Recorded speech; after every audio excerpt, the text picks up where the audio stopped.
الرحمن الرحیم 18ویں پارے کی تفسیر جاری ہے۔ سورہ مومنون کی کچھ آیتوں کی شرح آپ بعد نماز فجر سماعت کر چکے ہیں۔ اس کے بعد اس پارے میں دوسری سورہ نور ہے۔ اس سورہ کا نام ہی نور ہے، نور۔ سورہ کے ابتدا میں کہا گیا سورۃ انزلناہا وفرضناہا۔ سورہ کو سورہ جو کہا جاتا ہے یہ خود اللہ رب العالمین نے سورہ کہا ہے، اور یہاں سورۃ یہ بات کہہ کر یہ کہا گیا، اس بات کی طرف اشارہ ہے کہ یہ جو سورہ ہے یہ ایک عظیم سورہ ہے۔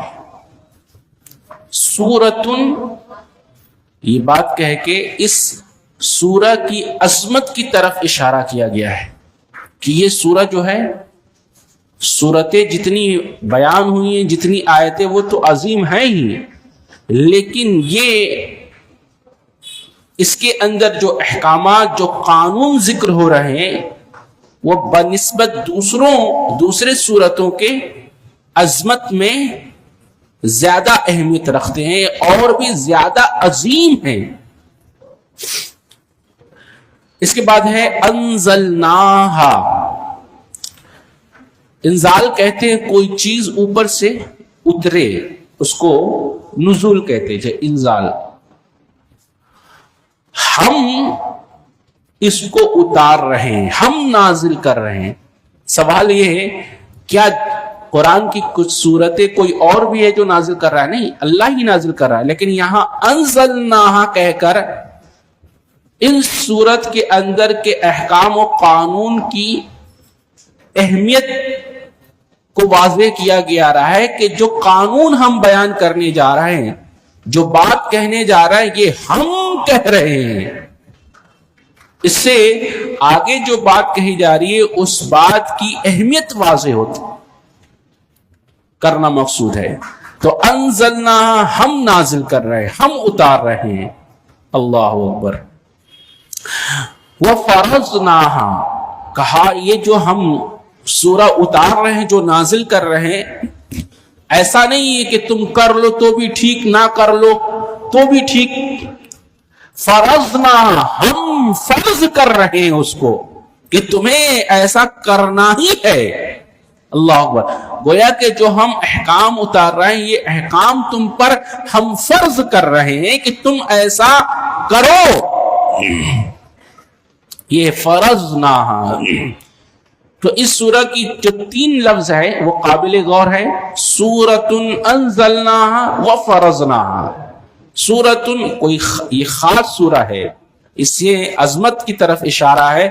انزلنا، ہم نازل کر رہے ہیں، وفرضناہا، اور فرض کر رہے ہیں۔ کیا اللہ رب العالمین نازل کر رہا ہے؟ کیا عظمت ہے اور کیا فرض کر رہا ہے؟ الزانیۃ والزانی فاجلدوا کل واحد منہما 100 جلدہ۔ پہلے زانیہ عورت کا ذکر ہے اور پھر زانی مرد۔ یہاں مرد کو مؤخر کیا گیا ہے اور عورت کو مقدم۔ ایسا کیوں ہے؟ اس لیے ہے کہ مرد کتنا بھی چکر باز ہو، کتنا بھی مکر باز ہو، اور کتنے بھی ڈورے ڈالے، جب تک وہ مکری کی طرف سے، وہ لڑکی کی طرف سے ایکسپٹ گرین سگنل نہیں ملتا، تب تک یہ آگے نہیں بڑھ سکتا۔ تو زنا میں جو کردار ادا کرتی ہے مرد سے زیادہ عورت ہوتی ہے۔ کیوں؟ اس لیے کہ اللہ نے مرد کے بنسبت عورت کو حیا زیادہ دی ہے، اور جب وہ بے حیائی پہ اتر آئے تو مرد سے زیادہ اللہ کے یہاں یہ مجرمہ ہے. آئی بات سمجھ میں؟ اور یہ بھی ہے کہ مرد کتنا بھی پہل کرتا رہے، جب تک عورت کی طرف سے گرین سگنل نہیں ملتا تب تک یہ مرد آگے نہیں بڑھ سکتا، یہ زنا کا صدور نہیں ہو سکتا. لہذا یہاں مقدم کیا گیا ہے عورت کو اور مؤخر کیا گیا ہے مرد کو. الزانیۃ والزانی فاجلدوا کل واحد منہما 100 جلدہ. جو زنا کرنے والی عورت ہے اور جو زنا کرنے والے مرد ہیں، ان دونوں کو جب ان کا زنا ثابت ہو جائے تو 100 کوڑے مارو. یہ اللہ کا قانون ہے، 100 کوڑے مارے جائیں.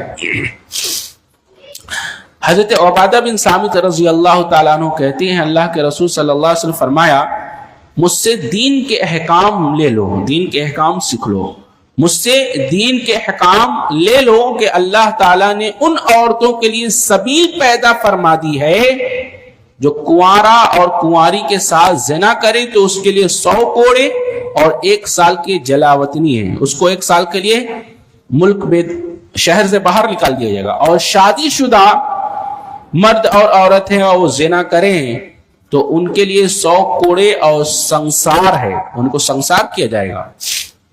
اس آیت میں سے بالاتفاق سورہ نساء کی آیت جو ہے منسوخ ہو گئی ہے. تو معلوم کیا ہوا کہ اگر شادی شدہ ہے تو سنسار کر دیا جائے گا اور شادی شدہ نہیں ہے تو 100 کوڑے مارے جائیں گے. اس کے بعد آگے اللہ رب العالمین اس میں فرماتا ہے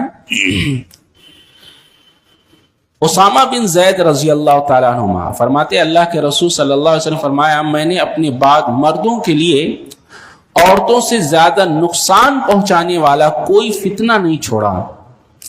اس کے علاوہ زنا کی قباحت اور اس کی آر عورتوں کے لیے زیادہ ہوتی ہے کیونکہ ان کے ہاں جو مسائل ہیں آگے کہا جا رہا ہے فَجْلِدُوا كُلَّ وَاحِدٍ مِّنْهُمَا، اس لیے فرمایا کہ زنا کی ترغیب عورت کی طرف سے ہو یا مرد کی طرف سے سزا دونوں کو ایک جیسی ملے گی.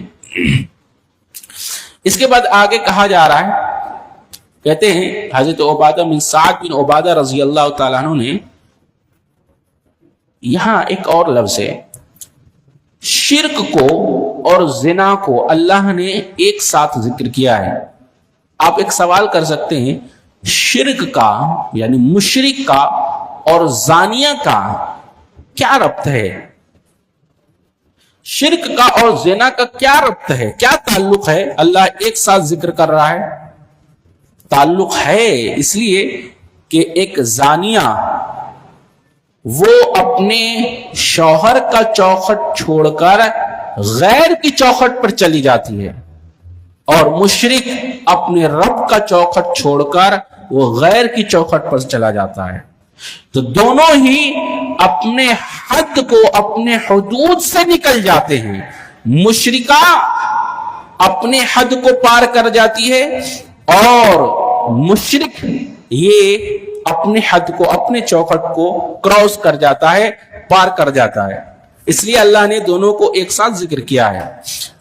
حضرت عبادہ بن سعد بن عبادہ رضی اللہ تعالیٰ عنہ یہ کہنے انہوں نے بیان کرتے ہیں کہ ہمارے محلے میں ایک ناقص اعضاء والا کمزور آدمی تھا. اسے دیکھا گیا کہ محلے کی ایک لونڈی سے بدکاری کر رہا تھا. سعد بن عبادہ رضی اللہ تعالیٰ عنہ نے ان کا معاملہ اللہ کے رسول صلی اللہ علیہ وسلم کے پاس پیش کیا تو آپ نے فرمایا اسے 100 کوڑے مارو. لوگوں نے کہا یا رسول اللہ صلی اللہ علیہ وسلم وہ اس سے کمزور ہے، اگر ہم نے اسے 100 کوڑے مارے تو مر جائے گا. تو آپ صلی اللہ علیہ وسلم فرمایا پھر کھجور کا ایک خوشہ لو جس میں 100 ٹہنیاں ہوں اور وہ اسے ایک ہی بار میں مار دو، اس طرح سزا پوری ہو جائے گی. اس سلسلے میں ایک اور روایت ہے حضرت ابن عمر رضی اللہ تعالیٰ عنہ بیان کرتے ہیں ہم اللہ کے رسول صلی اللہ علیہ وسلم پاس موجود تھے. آپ نے فرمایا اے مہاجرین کی جماعت 5 چیزیں ایسی ہیں کہ جب تم اس میں مبتلا ہو جاؤ گے تو ان کی سزا ضرور تمہیں ملے گی. 5 چیزیں ایسی ہیں. کیا کیا ہیں؟ اور کہتے ہیں کہ میں اللہ کی پناہ مانگتا ہوں کہ تم انہیں ان چیزوں میں مبتلا ہو. کہا کسی قوم میں جب بھی فحاشی، بے حیائی، بدکاری عام ہوتی ہے جو ان میں اعلانیہ کی جائے تو ان میں طاعون اور ایسی بیماریاں پھیل جاتی ہیں جو ان کے پہلے گزرے ہوئے لوگوں میں نہیں ہوتی تھی. جب بدکاری اور فحاشی عام ہو جائے، اعلانیہ ہو جائے، تو ایسی بیماریاں آ جاتی ہیں معاشرے میں جو گزرے ہوئے لوگوں میں نہیں پائی جاتی تھی. آج دیکھ لیجئے ہمارے بڑے بزرگ بیٹھے ہیں، آج جن بیماریوں کو یہ سن رہے ہیں اور معاشرے میں دیکھ رہے ہیں، کیا انہوں نے اپنے وقت میں یا اپنے آبا اور اجداد کے وقت میں کبھی ان بیماریوں کا نام بھی نہیں جانتے تھے؟ ہے کہ نہیں؟ تو جب زنا عام ہو جائے گا، فحاشی عام ہو جائے، تو ایسی بیماریاں اللہ ڈالے گا قوموں میں جو پہلوں میں گزرے ہوئے لوگوں میں نہیں ہوگی. اور جو بھی قوم ماپ تول میں کمی کرتی ہے انہیں قحط سالیوں میں مشقت کی سختی اور بادشاہ کے ظلم کے ساتھ پکڑ لیا جاتا ہے. ناپ تول میں کمی، آج دیکھ لیجئے دھوکہ دھڑی، جھوٹ بولنا اور پیسہ پورا لے کر مال کم دینا، یہ لوگوں کا شیوا بن چکا ہے. نتیجہ کیا ہے؟ قحط سالی، قوموں پر ذلت، اور بادشاہ ظالم قوم کو، ظالم بادشاہ کا مسلط. یہ اسی وجہ سے جب قوم ظالم بن جاتی ہیں، لوگوں کا حق مارنے لگے، تو پھر ایسے ہی ظالم کو ان پر مسلط کر دیا جاتا ہے جو ان کا حق مار لیتا ہے، جو ان لوگوں کا حق مارتا ہے. تو ظالم قوم پر ظالم بادشاہ کو مسلط کر دیا جاتا ہے جب قوم ناپ تول میں کمی کرنے لگے. اسی طرح تیسری بات آپ نے فرمایا، جو قوم اپنے مالوں کی زکوٰۃ دینا چھوڑ دیتی ہے تو اس کے لیے آسمان سے بارش روک لی جاتی ہے. زکوٰۃ کی کمی یہ بارش نہ ہونے کی وجہ ہے یا بارش میں کمی کی وجہ ہے. آج جو بارش وقت بے وقت ہو رہی یا بارش میں کمی ہو رہی، پہلے کتنی بارشیں 4 مہینے بارش برستی، بارش ہوا کرتی تھی، لیکن آج پتہ ہی نہیں چلتا کب برسات آیا اور کب چلا گیا، کب موسم بہار آتا ہے اور کب چلا جاتا ہے، وقت پتہ ہی نہیں چلتا. تو بارش جو روک لی جاتی ہے اس کی وجہ یہ ہے کہ لوگ اپنے مالوں کی زکوٰۃ ٹھیک طور سے ادا نہیں کر رہے ہیں. اور اگر چوپائے نہ ہو تو بارش شرے سے ہی ہو ہی نہ، وہ تو تھوڑا بہت جو بارش مل جا رہی ہے، یہ زمین میں جو اور اشیاء اور چوپائے ہیں یہ اس کی وجہ سے. اور جب کوئی قوم اللہ اس کے رسول کا عہد توڑتی ہے تو ان پر دوسری قوموں میں سے دشمن مسلط کر دیے جاتے ہیں. اللہ اس کے رسول کا عہد، ہمارا اور آپ کا اللہ اس کے رسول سے کیا عہد ہے؟ ہم ایمان لے آئے اور ہم نے عہد کیا ہے کہ ہم شرک نہیں کریں گے، اللہ کے احکامات کو فالو کریں گے اور ہم حرام کاریاں نہیں کریں گے، اپنی زندگی اللہ اس کے رسول کے بتائے ہوئے طریقے کے مطابق گزاریں گے. یہ ہمارا عہد ہے. لیکن ہم جب اللہ اس کے رسول کے اس عہد کو توڑنے لگیں گے تو اللہ کہتا ہے، اللہ کے رسول فرما رہے ہیں کہ پھر ایسے قوم پر دوسری قوموں کو مسلط کر دیا جاتا ہے جو ان کے قبضے سے کئی چیزیں چھین لیتے ہیں اور جن کے عمرہ اللہ تعالیٰ کی کتاب کے مطابق فیصلے نہیں کرتے ہیں، لیکن کئی چیزیں چھین لیتے ہیں. دیکھ لیجئے گھروں کے گھر، بلڈنگوں کے بلڈنگ گرا دیے جا رہے ہیں اور لوگوں کے مالوں پر قبضہ کر لیا جاتا ہے اور ظالم لوگوں کو ایسے لوگوں پر مسلط کر دیا گیا ہے. اس کی وجہ اللہ کے رسول صلی اللہ علیہ وسلم نے بتا دی ہے. وجہ یہ ہے کہ انہوں نے اللہ اس کے رسول سے کیے ہوئے عہد کا پاس نہیں کیا، اللہ اس کے رسول سے کیے گئے وعدوں کا پاس نہیں کیا ہے. ایمان لے آئے زبانی طور پر، لیکن اعمال ایمان سے، عمل صالح سے خالی ہے. یہ زبانی طور پر ایمان لائے ہیں، ایمان ان کے دل میں گھسا ہی نہیں ابھی.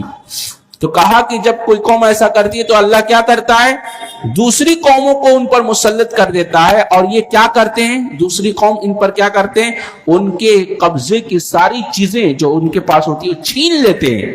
آج دیکھیے بلڈنگیں گرا دی جا رہی، بلڈوزر چڑھائے جا رہے ہیں، سمجھ میں آ رہا ہے؟ چڑھائے جا رہے ہیں، کیوں؟ ہم کہتے فلاں نے۔ آپ اپنے اعمال پر ہمیں غور کرنے کی ضرورت ہے۔ اللہ کے رسول فرما رہے ہیں تم نے جو اللہ اس کے رسول سے عہد کیا تھا اس کا تم نے پاس و لحاظ نہیں رکھا۔ اللہ اس کے رسول سے کہ کیے گئے عہد کو جب تم نے توڑ دیا تو اللہ نے ایسے بلڈوزروں کو تم پر مسلط کر دیا ہے کہ نہیں؟ تو اللہ نے یہاں کہا، تو کہتے ہیں ان کے مال، ان کے اسباب وہ چھین لیتے ہیں، اور جب عمرہ اللہ کی کتاب کے مطابق فیصلہ نہیں کرتے، جو اللہ نے اتارا ہے اسے اختیار نہیں کرتے، تو اللہ تعالیٰ ان کے لیے لڑائی آپس میں ڈال دیتا ہے، ان میں اختلاف ڈال دیتا ہے۔ آج دیکھ لیجئے معاملہ یہ ہے، یہ عمرہ ہمارے ایسے تو نہیں ہے، لیکن جو قاضی ہیں، جو علماء ہیں، یہ بھی اللہ اس کے رسول کے بتائے ہوئے طریقے کے مطابق لوگوں میں فیصلہ نہیں کر رہے ہیں، لوگوں کو حق بات نہیں بتا رہے ہیں، وہ فیصلے کو بدل دیتے ہیں یا چھپا لیتے ہیں، اس وجہ سے کہ اگر ہم نے حق کہا، حق بات بتائی، تو سامنے والے سے تعلقات ہمارے بگڑ جائیں گے، اس سے ہماری روٹی دال کا جو معاملہ چل رہا ہے وہ ختم ہو جائے گا، لہذا حق چھپا لیا جا رہا ہے۔ نتیجہ یہ اللہ کے رسول فرما رہے ہیں کہ ایسا ہوگا کہ پھر ان میں اختلافات اللہ پیدا فرما دے گا۔ ایک گھر میں آدمی متحد نہیں ہے، ایک محلے میں متحد نہیں ہے، ایک مسجد کی کمیٹیوں میں لوگ متحد نہیں ہے، ایک جماعت میں لوگ متحد نہیں ہے۔ وجہ یہ ہے کہ ہم نے اللہ اس کے رسول کے احکامات کو توڑ دیا، چھوڑ دیا، اور لوگوں سے حق کو چھپا لیا ہے۔ سمجھ میں آیا؟ ہم کیا کر رہے ہیں؟ اللہ نے جو نازل کیے ہیں احکامات، اس کے مطابق ہم فیصلہ نہیں کر رہے ہیں، ہم ایسا دین پسند کر رہے ہیں جو ہمیں اچھا لگتا ہے۔ ہم دین کے مطابق نہیں ڈھل رہے بلکہ دین کو اپنے مطابق ڈھال رہے ہیں۔ سمجھ میں آ گیا؟ تو اس کی وجہ یہ اختلافات، یہ انتشار، اور یہ جو لوگوں کے اندر لوگ منتشر ہیں، اس کی وجہ یہ ہے دین کو ہم اپنے حساب سے ڈھالنے کی کوشش کر رہے ہیں، ہم خود دین کے حساب سے نہیں ڈھل رہے ہیں۔ تو کہا یہ گیا، حضرت سعد بن عبادہ نے کہا کہ اگر میں، کتاب التوحید میں امام بخاری نے بخاری میں لائے، کہا کہ میں اپنی بیوی کو اگر ایسی حالت میں دیکھ لوں کہ وہ کسی غیر کے ساتھ ہے تو میں اس کا سر قلم کر دوں۔ اچھا، صحابہ کرام سن کر یہ بات اللہ کے رسول صلی اللہ علیہ وسلم کے پاس گئے اور کہا حضرت سعد بن عبادہ ایسی بات کرتے ہیں؟ تو انہوں نے کہا اللہ کے رسول نے کیا تم ان کی غیرت پر تعجب کرتے ہو؟ اللہ کی قسم، حضرت سعد رضی اللہ تعالیٰ عنہ سے زیادہ میں غیرت مند ہوں، اور مجھ سے زیادہ وہ عرش والا رب غیرت مند ہے۔ معلوم کیا ہوا؟ معلوم یہ ہوا کہ جس طرح سے یہ بات ایک غیرت مند کے لیے برداشت نہیں ہے کہ اس کی بیوی اس کی چوکھٹ چھوڑ دے اور کسی غیر کی چوکھٹ پر چلی جائے، بھلا وہ رب جو ہمیں پیدا کیا ہے، جو ہماری پرورش کر رہا ہے، جو ہماری ضرورتوں کو پورا کر رہا ہے، جس نے پوری کائنات کو ہمارے لیے پیدا کیا اور پوری کائنات کو ہمارے لیے چلا رہا ہے اس کے نظام کو، اگر وہ بندہ اس خالق کے چوکھٹ کو چھوڑ دے، بھلا یہ بات اسے کیسے گوارا ہو سکتی ہے؟ تو اللہ سب سے زیادہ غیرت مند ہے، اسے غیرت آتی ہے کہ اس کا بندہ اس کی چوکھٹ کو چھوڑ کر مخلوق کی چوکھٹ پر اپنی زبین نیاز خم کرتا ہے، سر جھکاتا ہے۔ تو اللہ رب العالمین نے مشرک کو اور زانیہ کو، زناکار کو ایک ساتھ کیوں ذکر کیا؟ اس کی وجہ یہ دونوں کے اندر یہ چیز پائی جاتی ہے کہ وہ اپنی حقیقی چوکھٹ سے باہر نکل جاتے ہیں۔ اس کے بعد اللہ رب العالمین نے ایک بہت ہی بہترین قانون بتایا ہے۔ دیکھیں سورہ نور کا ایک ایک لفظ ایک قانون ہے، وہ ایک قانون ہے. اس لیے اللہ نے سورہ کے شروع میں ہی کہا سورۃ انزلناہا وفرضناہا. اس لیے اللہ نے کہا کہ آگے جو بات کہی جا رہی ہے ہر ایک لفظ قانون ہے. اچھا آپ سورہ نور کی آیت نمبر 1 سے لے کے 26 تک پڑھتے جائیے. ان 26 آیتوں میں یہ بتایا گیا ہے کہ معاشرے کے اندر سے فحاشی، بدکاری، برائیاں جو ہو گئی ہیں اس کو کیسے دور کیا جائے، اس کے قانون بتائے گئے ہیں. اور پھر 26 کے بعد آخر سورہ کے آخر تک یہ بتایا گیا ہے کہ معاشرے کے اندر ایسی برائیاں پیدا ہی نہ ہو اس کے لیے کیا کیا جائے وہ بتایا گیا ہے. سمجھ میں آ گیا؟ 1 سے 26 تک کیا بتائے گئے؟ برائیاں ہو گئی ہیں، بدکاریاں عام ہیں، تو تمہیں کیا کرنا چاہیے وہ بتایا گیا ہے کہ یہ قانون کو فالو کرو، اس کی اتباع کرو تو جو برائیاں ہیں وہ دور ہو جائیں گی. اب برائیاں پیدا ہو ہی نہ اس کے لیے کیا کیا جائے وہ 26 کے بعد اس کے اصول و ضوابط اور اس کے احکام بتائے جا رہے ہیں. تو دیکھیے، تو ابھی پہلا قانون کیا دیا گیا؟ زانیہ کو سزا دو، اگر کنوارا ہے تو 100 کوڑے مارو، شادی شدہ ہے تو کیا کرو؟ سنسار کر دو.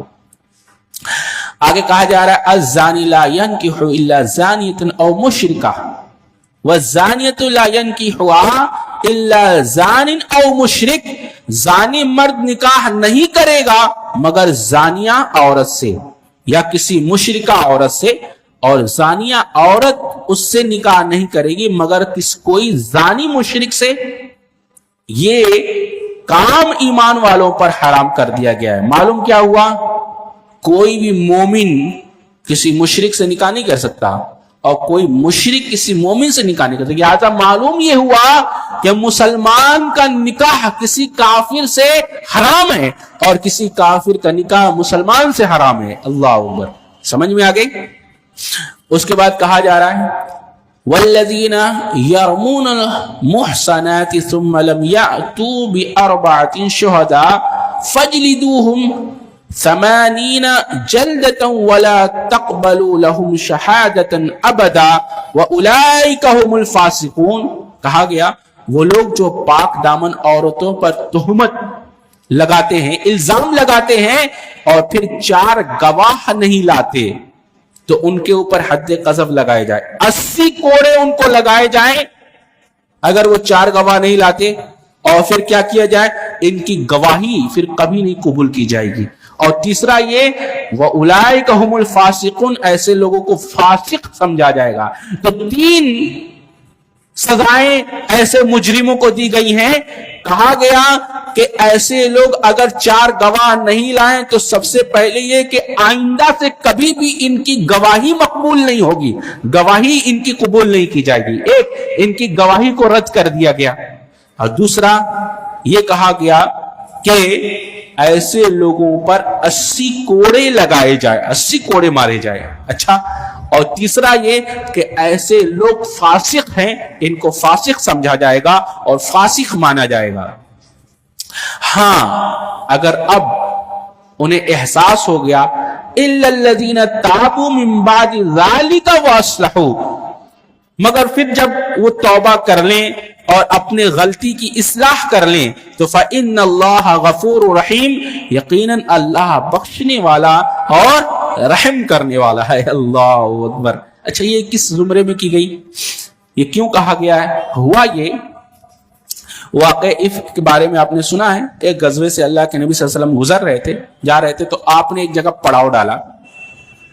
تو حضرت ام عائشہ صدیقہ رضی اللہ تعالی عنہ اپنے محمل سے نکل کر وہ اپنی حاجت پوری کرنے کے لیے کہیں گئی. تو ہلکی پھلکی تھی، لوگوں نے سمجھا کہ آپ اسی کے اندر ہیں، وہ اٹھایا اور چل دیا، وہ قبیلہ آگے چل دیا. جب واپس لوٹ کر آئی دیکھی تو ارے قافلہ تو جا چکا ہے. اب اصول یہ تھا، قانون یہ تھا کہ گری پڑی چیزوں کو اٹھانے کے لیے بعد میں پیچھے سے ایک شخص، ایک آدمی ہوتے تھے جو گری پڑی چیزوں کو اکٹھا کر کے پھر اگلے پڑاؤ پہ پہنچتے تھے. تو جب